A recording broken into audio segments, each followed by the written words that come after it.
So that chair, somebody can sit on it if you want. That's a massage chair, but some lucky person can sit there if you It belongs to you? Is someone sitting there? No. Okay.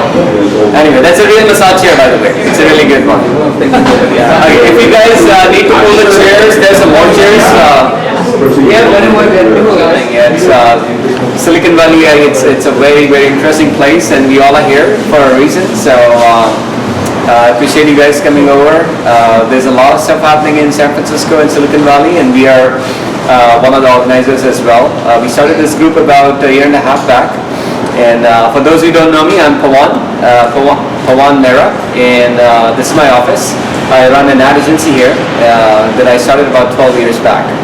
And but how do I get into foreign startup? That's another story. So anyway, we started the group about a year and a half back, and we have a really interesting member base. We have about close to about 2,000 members, and then they come from about 130 countries.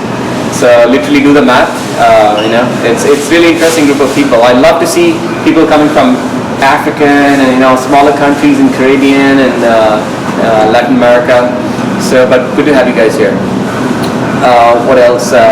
So we host speakers, and as much as possible we host foreign startups or foreign entrepreneurs, who've succeeded in the US startup ecosystem. And Pranay definitely is one who has, and I had a chance to meet with him, and I loved his story, and I wanted to bring it to you guys. So hopefully you can learn from that.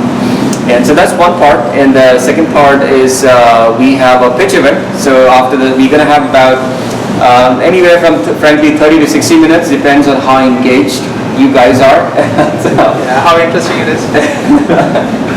So it depends on you, but 30, 40, 60 minutes, we keep it open. We are more flexible on that. And then we have a pitch event where we have, I think, about 6 or 7 startups actually are registered to pitch. We get 5 minutes, you pitch for a minute, and then you get feedback Q&A for about 3 to 4 minutes. So, those of you guys who want to do that. We already have some names. If you want to add to that, you can add to that. And now, what else? Now to Pranay. Okay, so Pranay is actually the founder and CEO of sourceeasy. For those who had a chance to look what sourceeasy does. Anybody who knows sourceeasy does, you guys read your homework, right? Before coming.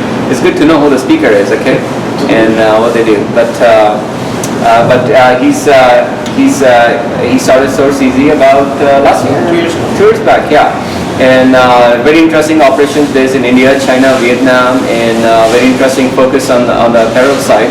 So he has a very interesting story to share, and I hope you guys like it. And so we're going to keep it engaged, okay? So I do ask Q&A questions while he's speaking, and just to keep the conversation going. And then we're going to open it up for Q&A later on. Okay? So over to Pranay, guys. If you guys can please welcome. Hi.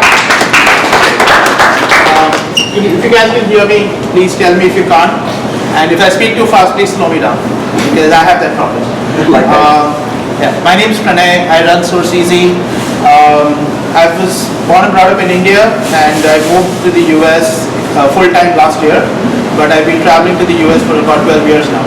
So I have an interesting story from my point of view, but everyone has different stories. I think I'll focus on how I started sourceeasy, how I brought it here, and some amount of talk about how I got in here, and some stories about, so everyone has a different story, but I don't like saying that I had a plan about everything, because a lot of things happen by coincidence or haphazard or things like that. So if I start taking credit for all that, it will look really weird. So I'll tell you a little bit about sourceeasy first. So sourceeasy is an online platform to manufacture custom clothing, which means that, and we're a B2B platform, so if you want to start a brand or scale your brand, or if you're looking to get cheap manufacturing for your clothing done, or really good quality product, and you have a risk of manufacturing overseas, you don't trust people, we'll take care of all that for you. We do uniforms for clothing for corporate customers. We do e-commerce companies, designers, brands, stuff like that. And we've been pretty successful so far for the kind of business we are trying to run, because it is an extremely operation-intensive business. And I think we're solving a real problem, a real niche, a real need in the industry. and that's what sourceeasy does, so I won't plug it anymore. I started sourceeasy in India in 2013. For the first 9 months, I did not have any funding or any money from anyone. For the first 6 months, I did not have any employees. For the first 14 months, we were just 2 people, and in the last 6 months, we've become 32 people. So that's how the business has grown. There was no magic wand, there was no silver spoon or anything of that sort. I started the business when I was deeply in debt. I had a lot of loans and a lot of debt from my previous businesses which had not gone really well. sourceeasy is my 7th business. I have never worked for anyone in my life. So I've always run my own business since I was in college and just out of it. I was lucky because my dad used to run a business of his own, and so I used to help him. But I've never been, so I do not have a graduate degree. I have a college degree which is like a BS, BSc. I did not do an MBA. In fact, I was rejected to do an MBA 4 times in my life from 6 different colleges. Either I did not have the right marks, or I didn't have the right attitude, or I was too old, or I just didn't have the right pedigree. I've never worked for a large company. I have never worked for a big department. So I do not have the right pedigree or the right skills, so you may speak. But I do know how to run a business. So that's what I'm doing now. So my business basically works with international customers, and we do a few Indian customers as well. So I started sourceeasy very, very serendipitously because 500 startups used to run this program called Geeks on a Plane, and in 2013 they had Geeks on a Plane come to India, and I was involved in the startup ecosystem at that time because I used to silk screen t-shirts for startups to make money at that time, because I was in between gigs. My last startup had failed, catastrophically failed, and so I was trying to make money by selling clothing to startups and make some living. And I was part of this Geeks on a Plane event because a friend of mine was organizing it. I was helping him organize it, and I met this gentleman called Sean Percival, who was running a company called Whittleby in Culver City, and he was looking for a manufacturer of kids clothing. So I happened to meet him. I was introduced by this Canadian CEO called Nathan Gunn, and we ended up sitting at the Taj for 2.5 hours, talking back and forth. I was able to bring his unit cost down from $6.50 a piece to $2.70. He should run a subscription clothing company. We did about $38,000 business in 2.5 months, where he put up the deposits. We made a good amount of money on that, and that's how sourceeasy started, because I was bootstrapped with the customer's deposit. I think every business I've started with the customer. I never had an investor. I had never raised money in my life before. This business is the first business I've raised money for ever. I've been rejected by investors a lot of times before that, and so I knew that raising money from investors was never an option to start this business. So I was only focused on getting customers, getting their deposits, producing the goods, shipping it them, taking that money and then paying my payroll and then going again. And that's also the other reason why for 6 months I did not have any employees, because I was a janitor, I was a production guy, I was a sales guy, I used to do the invoices, I do everything myself because it was the most efficient and the most capital efficient way to do business. So for 6 months we ran that. We reached about $80,000 in revenue by November, at which point, so I realized that there were hundreds of small brands like Whittleby out there who wanted to do small batches of clothing consistently every week or every month. They all wanted some unique styles, but it all was based on the same fabrics, the same designs. And I realized that if I want to scale to 1,000 brands, or if I want to scale to 1,000 customers, there is no way I could do it manually, because otherwise you got to hire 500 people or 200 people, and that just defeats the entire purpose of running a business. The other reason is because I tried to run a big business. I used to be a manufacturer of clothing. I used to do about 1 million units a year, and I ran 4 factories doing business for US corporations, and that business is not scalable because the margins were like 12% and 18%. So that business was dying and this business was growing, but you needed technology to communicate with all the customers. And so that's how I realized that with an online platform which streamlined communication, you could actually reach out to a large number of customers, manage them online, and use offline manufacturing systems to deal with that. sourceeasy is a hybrid company, so it was just as important to have the offline production systems and execution as it did having the online technology. So we were very clear that from day one we were going to be a distributed company, so we would have multiple offices around the world. We knew that we wanted to produce in multiple countries to de-risk ourselves geographically. We knew that we wanted to give our customers 100% trust, so we give every customer a money back guarantee. So it also meant that we had to finance the goods ourselves, because if we became a marketplace and outsourced it to someone else, then they were responsible for the customer experience, they were responsible for the solutions, and if they had a problem, then we would lose the customer because of their fault. We would rather lose the customer because we fucked up, not because they fucked up. So that's the reason why we started the business the way it is. We're a full stack platform, we verticalize everything in-house, we have offices in different countries, and that's the reason why our customers trust us, because if something goes wrong, we refund the money to our customers.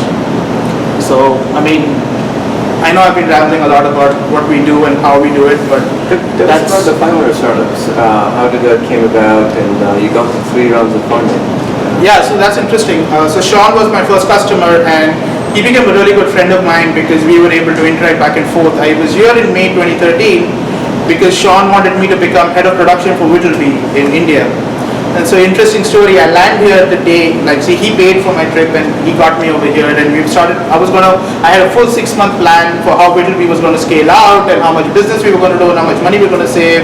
And then 3 days into the meeting, into the trip, he's like, I'm shutting down Whittleby. I was like, why? He's like, no, we're running out of money, I'm shutting down Whittleby. It's like, why? What are you going to do? Yeah, the board meeting was yesterday. The board meeting was yesterday. I already resigned as CEO. I'm going to move on to what my next gig is. And I was like shocked. I was like, I just planned my whole future around you, and now I'm here in Culver City, and now you're telling me that you're going to shut down this business. And at that point, we came up north to Silicon Valley together because I wanted to see if I could get $25,000 or $50,000 just to get the business keeping on moving, because my burn was $2,000 a month. So I said, if I can get some money for 6 months. And Sean had just gone through a bad startup, so he was not in a really great frame of mind to introduce me to any investors. But when we came up, he got a job with 500 startups as a distribution, like a distribution head and like a consultant for them. And I still remember batch 5 was going on at that time, and we were in the Facebook office, and so he was talking to Christine about his thing, and then I was like, hey, do you think that they would invest in me? And he's like, I really don't think we are ready for it. So I went back and then I bootstrapped the business again, but I already knew Pankaj, who was their India partner, and then I knew Dave, well, not very well, but we knew each other on Twitter. So I would always be interacting with them back and forth, and Pankaj knew what I was working on over a period of time, but he was really clear.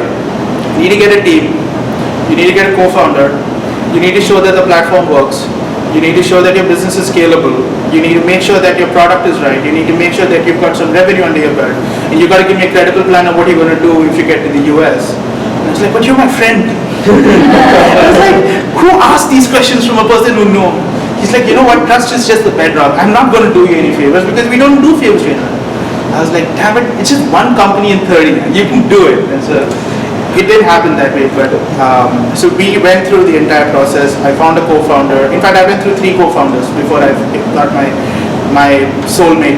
I mean, my wife's in the background, but my co-founder is my soulmate. So we built the first version, really sucky version. We used 3 different contractors and 2 half parts of a co-founder, because one guy became a co-founder and in 3 months realized that I couldn't afford his entire salary. And so he left to go do MS, and then Chirag came in, and Chirag had to complete the rest of the first version. We launched the first version 19th of February 2014, and we launched, and within 2 weeks we had 120 people on the platform. That was pretty interesting because what I realized is we went out to maybe 10 or 20 people, and then we told them about it, and then within 2 weeks we realized that people had a really desperate need for this kind of a product. People were looking for manufacturing solutions, especially unsophisticated people who had never run this business in their lives, startups who were getting into e-commerce, private label brands, I mean, you name it, and they wanted to see how we could make their life easier. When that happened, I went back to Pankaj and I told him that, you know what, why just give me some money. I want seed money. I want to raise about $75,000 because I wanted to round out the product. I had revenue coming in already. So Pankaj committed. There's this Indian gentleman called Vijay Shekhar Sharma who runs a company called PTM. He committed. and I had a couple of other people on the line, and then decided I was going to move to the US in March because I had customers here that were giving me monthly $10,000-$20,000 in revenue. So I said I'll sit here in New York, I'll live on someone's couch, or I'll basically like run around or do whatever. And I took a co-working space because 500 had a co-working space in New York at that time. And I was going to bootstrap the business when Pankaj told me that you should apply to the accelerator.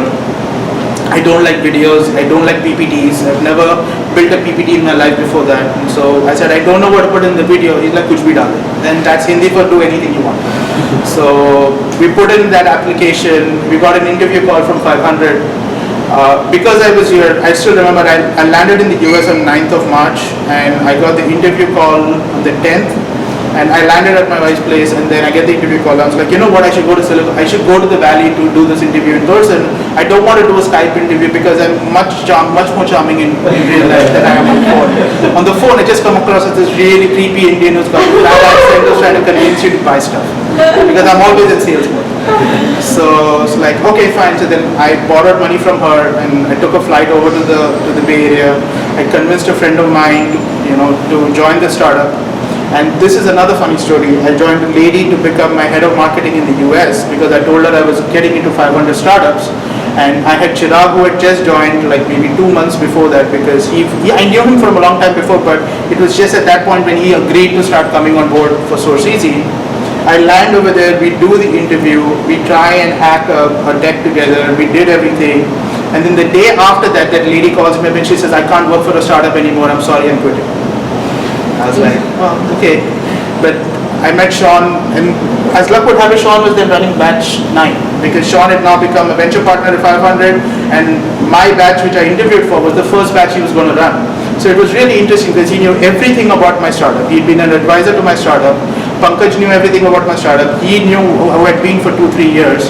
Of course, they saw everything about the business, and then they took me in because no one would going to do me that kind of a favor where they're like, okay, fine, you know what, just come and join the accelerator, because the bar is much higher for international companies than for US companies because they don't know what you're going to do once you finish with the accelerator. So when we went for the interview, it was really, really comforting to have Sean on the other end who understood what the business did. He knew who I was. He knew I wasn't a jerk. He knew I wasn't a creep. He had done business with me. He had trusted me with money, and I had shipped goods to him.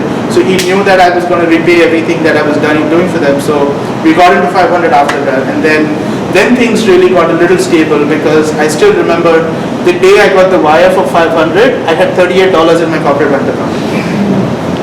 And so it was like 75038 because they got 25 grand off the 100 grand that they give you, right? So that was a good moment. So yeah, that's how it started. And then everything else is like, you network, you hustle, you make connections, you make introductions, you do a lot of revenue, you do a lot of sales, you impress a customer, he introduces to people, and then those things are far easier than getting into that base because 500 Startups Network gives you a huge amount of credibility, which not many other networks can. YC can do that for you, 500 can do that for you. Getting a huge angel like somebody like a Chris Suck or a Jason Calacanis, then network will give you that credibility, that stamp of approval, because out here, social proof is everything. Like money is not as important as social proof. You can get money from anyone, but can he make your startup look good to everyone else and make people think that, oh, he trusted that person and put money in that company? That means there must be something about the company I want to know about. Let me go talk to that person and figure out if it's really worth it. And then after that, you're on your own. But to get to that stage is something very, very important. So 500, when they invest in you, at least an investor will return your phone call, or they'll return your email, or they'll want to find out what's good about it. Otherwise, it's really tough to get into that network. So there is a network on the inside and the network on the outside. If you're on the inside, magical things can happen. Yes. Well, I don't understand what you do. Yes, Techstars as well. Don't be married. I agree, Techstars as well. So 500, YC, Techstars, AngelPad, and now Alchemist a little bit, but yeah, these 4 or 5 startups are Can you give us an example of what you do? an example of what I do. Like I have a painting, I want to put it on the fabrics, and then I call you? Yes. Okay, so you print on fabric. So we produce the fabric, then we print on it, then we package it, then we ship it to your warehouse, and then we invoice you for whatever we produce for you. Okay, but how do we Yes, choose, so do we choose the fabric? There's different choice? Yeah, so how it works is, so we have two kinds of users. We have a basic user and we have an advanced user, right? So the basic user will go into our platform and there will be templates which have standard fabrics, standard production ability, standard templates. Yeah. So you can put your own image on it and then you can order the minimum quantity. So our minimum start at 12 units, 12 pieces. So you can then place that order, you get a sample, get a quotation, and then we do the production for you and then ship it to you. 12 pieces, you mean 12 meters? No, it's like a garment, so it's all clothing. So if you want to do t-shirts, it's 12 pieces. If you want to do shirts, Oh, it's 60 could be pieces. shirts. Okay, got it. Perfect. So, And it'll be your label, your logo, your designer. you mentioned the term social proof. Yes. It's important in Silicon Valley. So, who were the key investors in the first round and that got others rolling besides Sean? So there were 3 or 4 things that I knew I needed to get when I got into the accelerator. And this is really important for anyone who wants to come to Silicon Valley is you must know what the key levers for your business to get successful and for you to be able to make an impression. So I knew that I needed a marquee client who was going to think I was really awesome and I could do stuff for them and would recommend me a funded startup client who would then make introductions on my behalf. So I got that because Letote was my first customer. So Letote was a YC company and a 500 company and he made introductions to 35 investors on my behalf. Really mentored me when I got in and was really, really helpful. I knew I needed good angel investors. So I got Launch Capital, which was Dave Shen. He was a mentor in 500 startups. He was the first person to trust me and invest money in me. I got Joanne Wilson, who was Fred Wilson's wife. I lobbied her for like 2.5 months to put money into my company. The amount of money she put in was not as important as the signal that she believed that this was a really good company. And she's amazing. Like, if you get her money, please take it. Let's put it that way. And I think finding a good accelerator or a good network within Silicon Valley who can look out for you, vouch for you. The founders are actually the most supportive.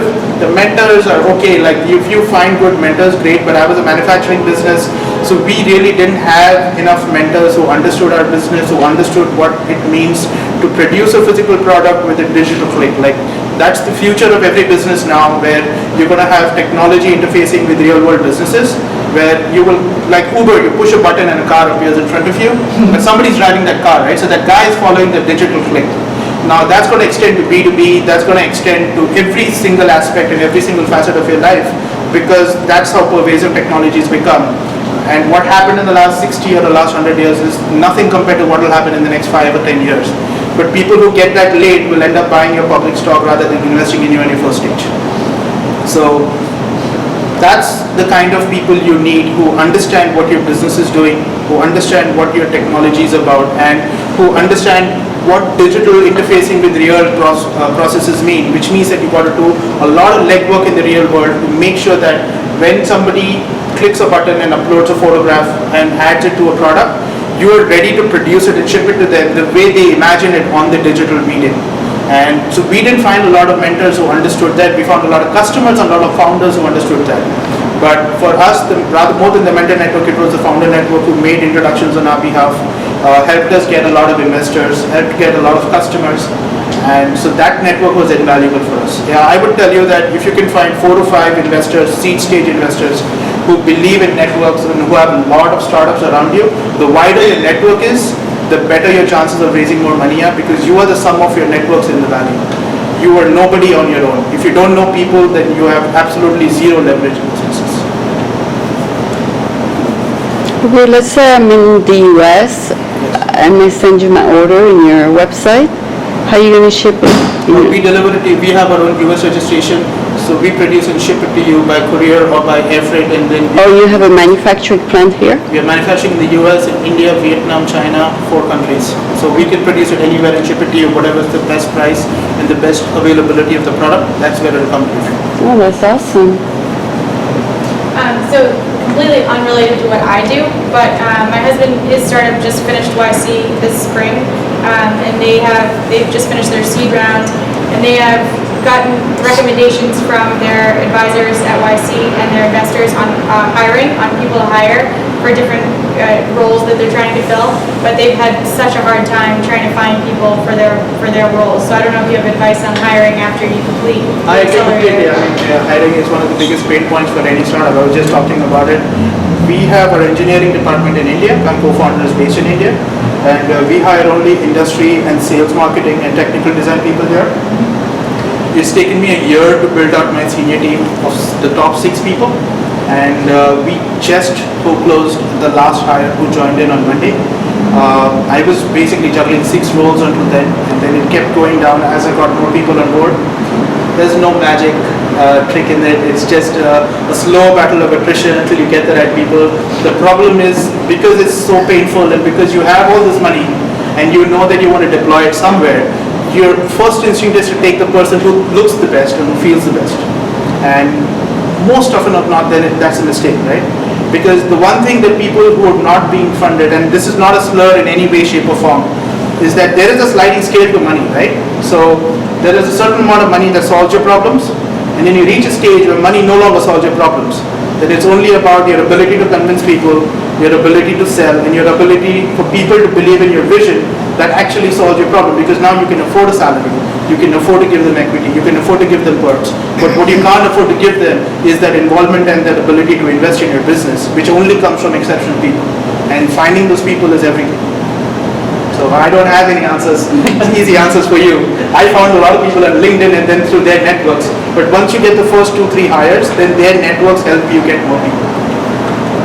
Good to give one piece of advice that maybe it's hard to say, but people usually don't want to hear it, is look into startups that will fail. So it's hard to say. So I invest in startups and 9 out of 10 die.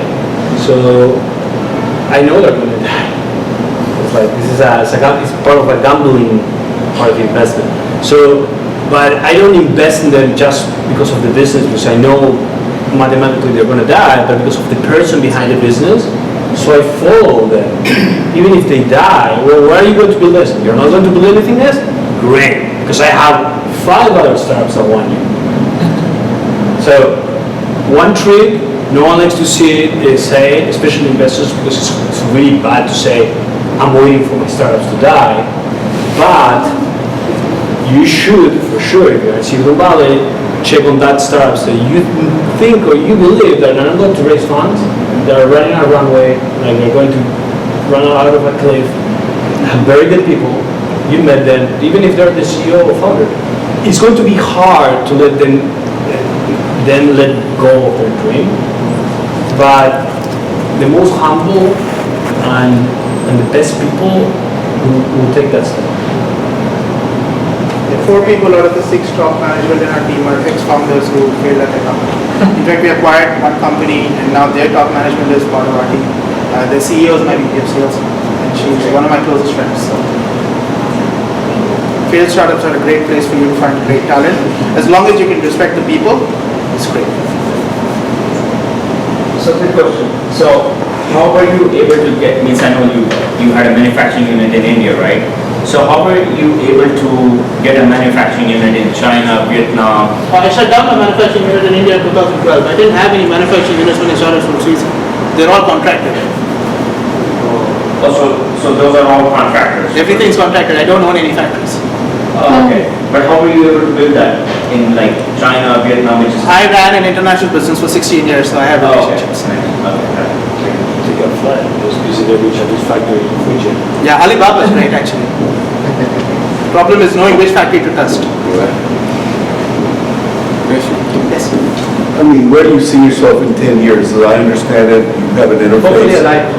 You're alive, yeah. Based upon an article I read in the Wall Street Journal last week.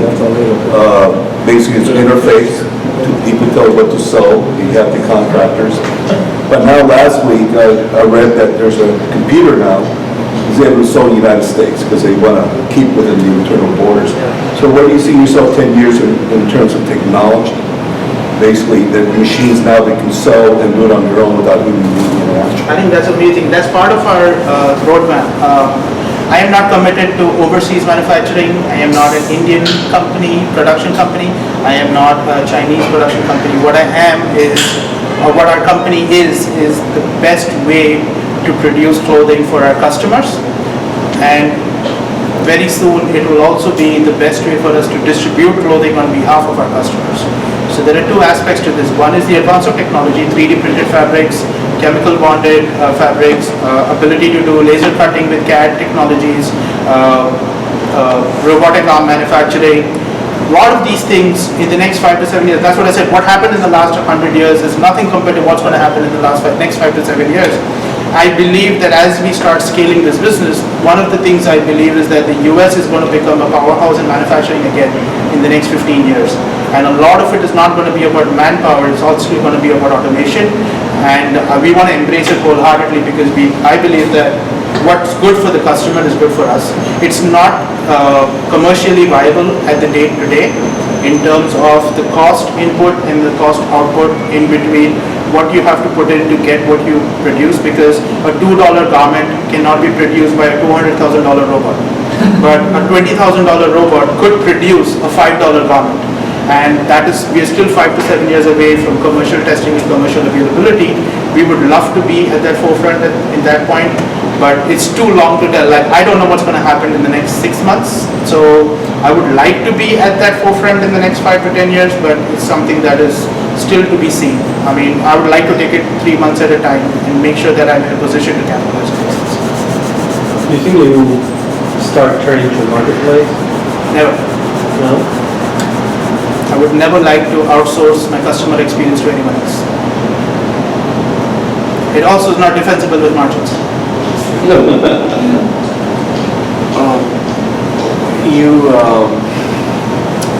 So the question that's coming to me is, it's a very competitive place. No, it's not. actually it's not. Apparel? If you're doing a good job, it's really a very good place. Apparel buying and selling actually has the best lock-in if you have the way to cater to your customer. If once my customer's data is in my system and once my customer knows that I have got his back and I'm able to produce and ship on time, a customer will never walk away from me. Because its price and margins are a function of your efficiency at sourcing. And that is never a reason for a customer to leave you if you're 5% away from me. I never charge my customers a premium. I charge my customers, I win prices on I win price battles with factories because my margin is built in the back end of the product.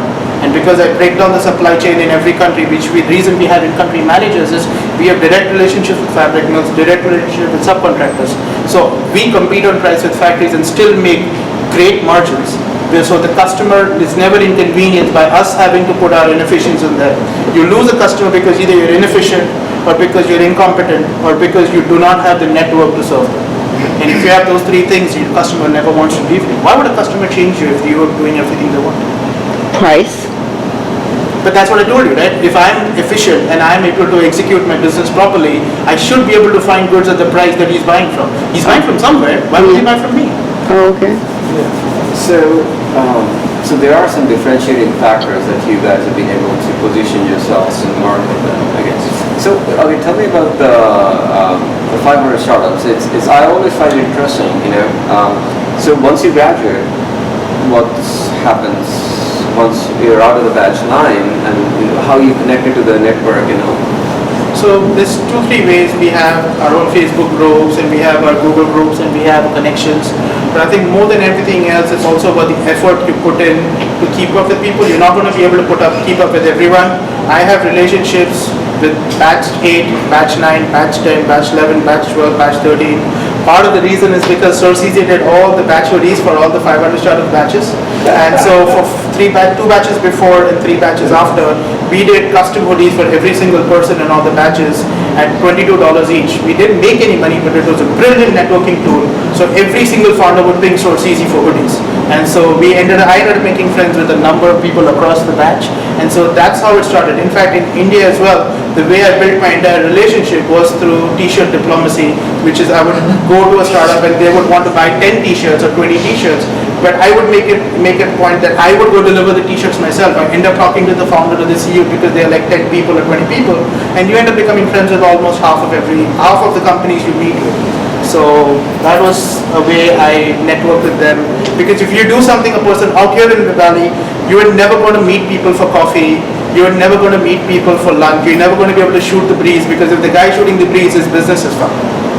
So most of them are really busy, but if you're going to offer them something which is of value to their business, you're going to work with them, you're going to find a way to collaborate with them or participate in their business or do something that is of importance, and you get those 30 minutes as a part of that, that's when you get to build meaningful relationships, because you are of value and you're of work to him.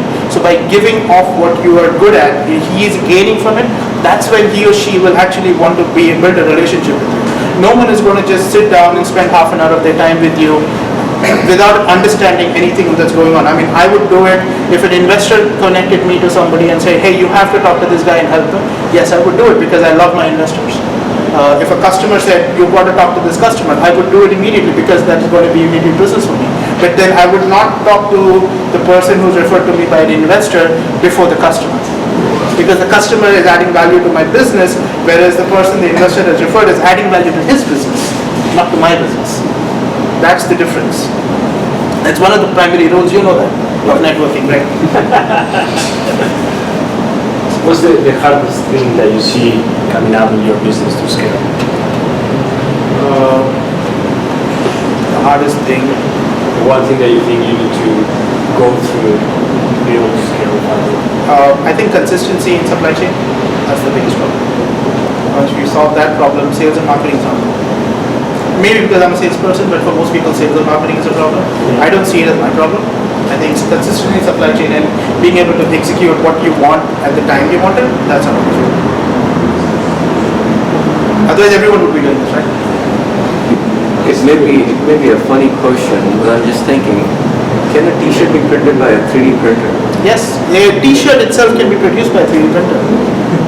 In fact, I have a friend who is in New York, and they have taken cotton waste and they found a patented way of processing it and building a completely new fiber, a new molecule, and producing synthetic cotton fabric, like man-made cotton fabric from waste.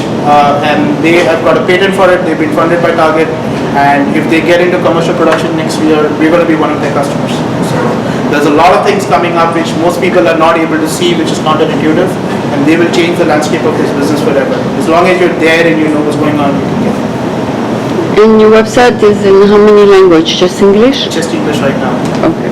So I was at the Makers Fair. You guys know Makers Fair? Okay, so I saw a 3D printer. They had a huge, if you were there, they had a huge section on just 3D printing. Yeah. God, 50, 70, 100 vendors or so. It's grown so big. 3D And- printed fabric is huge. It's going to be the future. In the next 3 to 5 years, you will find 3D printed garments in commercial production in the market. And the IoT aspect?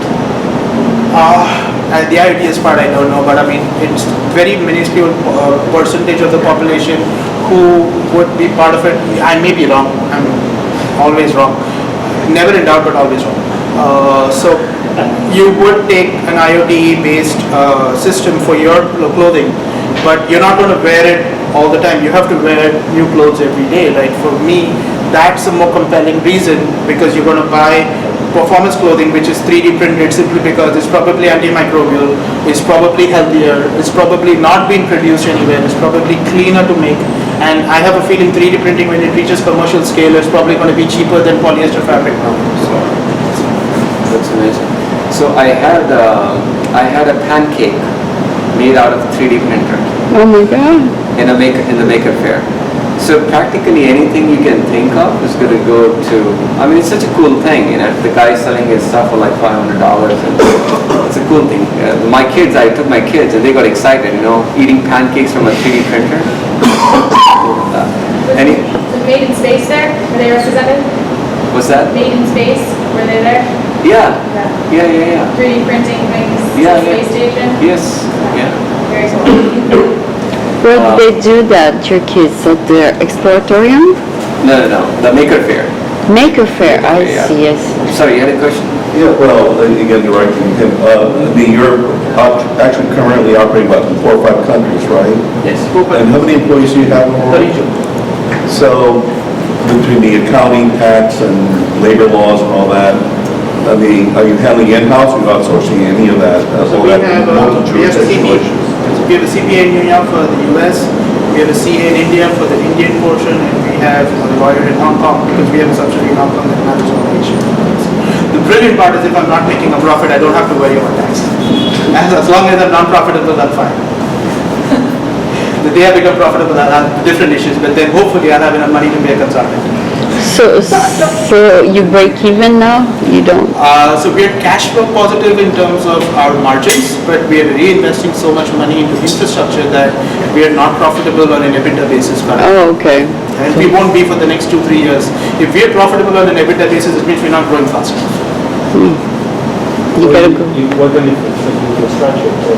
Sorry? Backend? Yeah. What kind of infrastructure are you investing in? So we are investing in, first of all, we invest in a team by having our own people in every geography. We're investing in templates, both offline templates because we want to produce goods and we want to be the industry standard in all our grades and all our patterns. We invest in fabric positions based on those templates. We invest in technology which is online enabling. We invest in a little bit of warehousing, a little bit of sampling. We do invest a lot of money in building vendor relationships and finding them. So that's where all the money is going right now.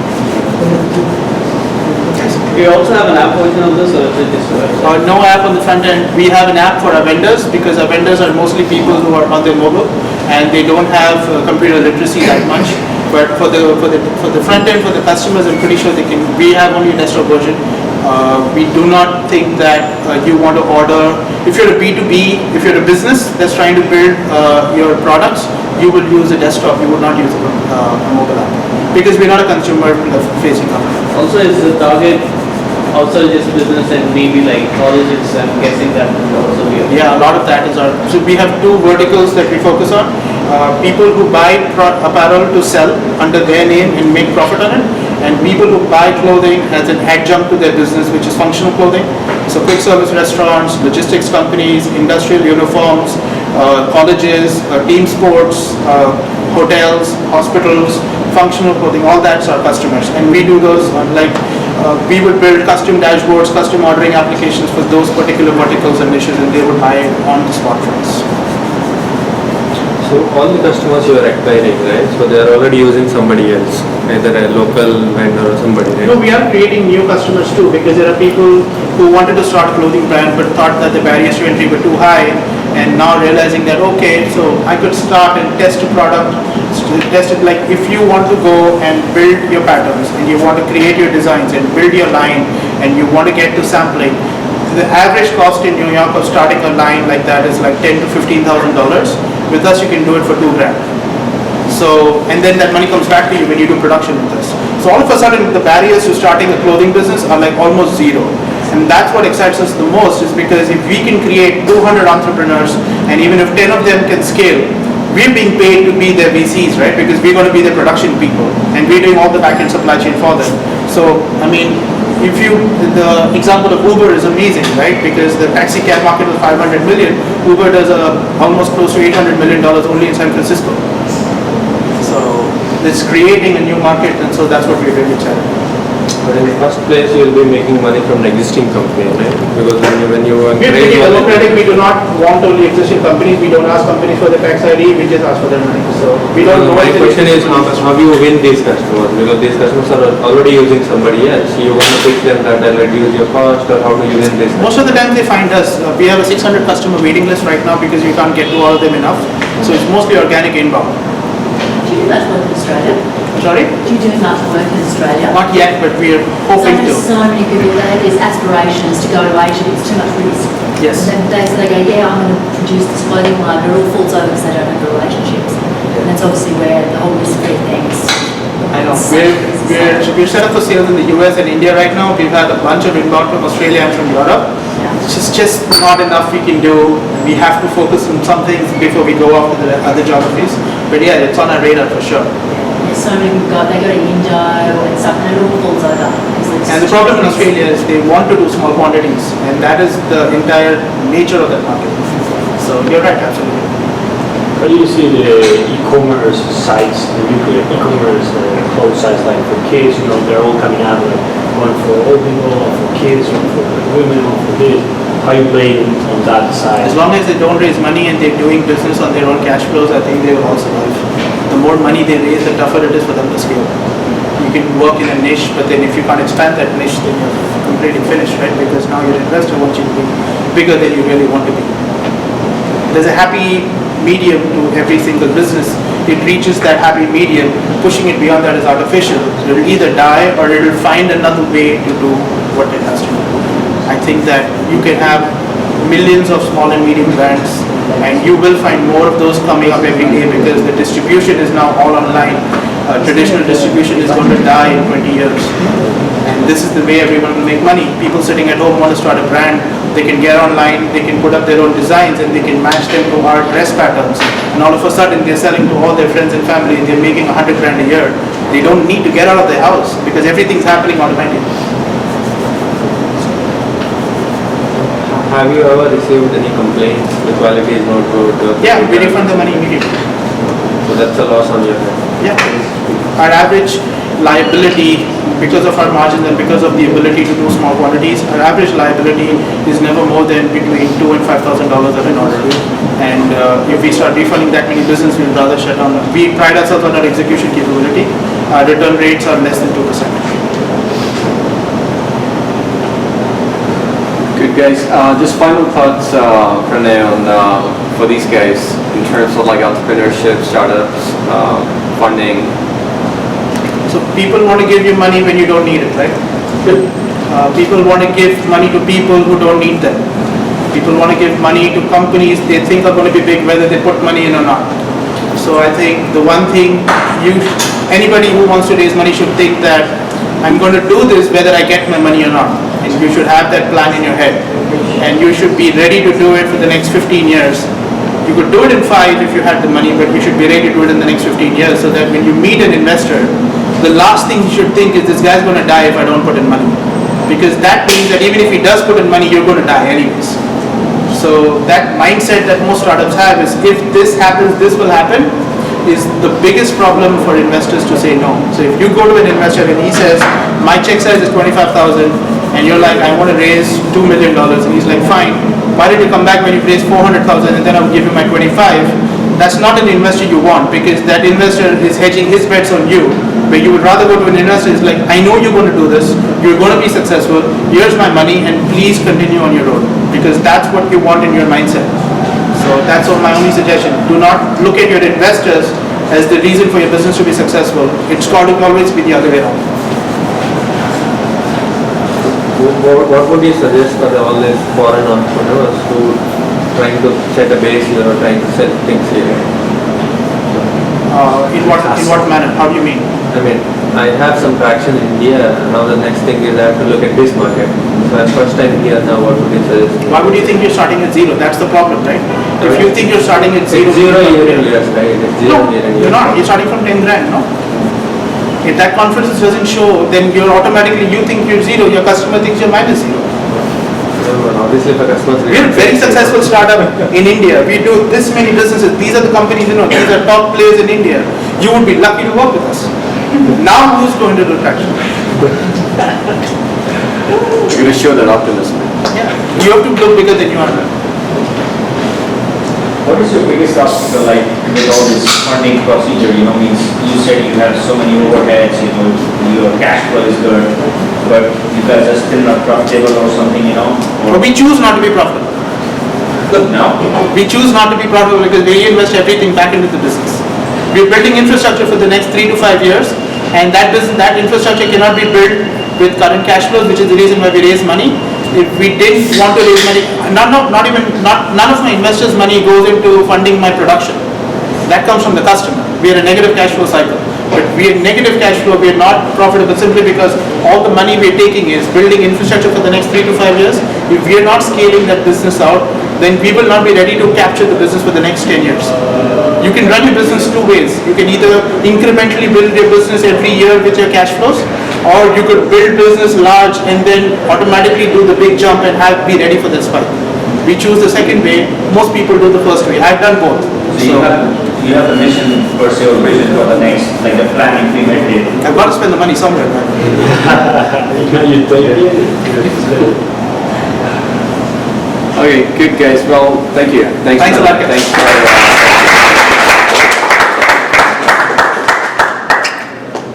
Okay guys, hey, where's the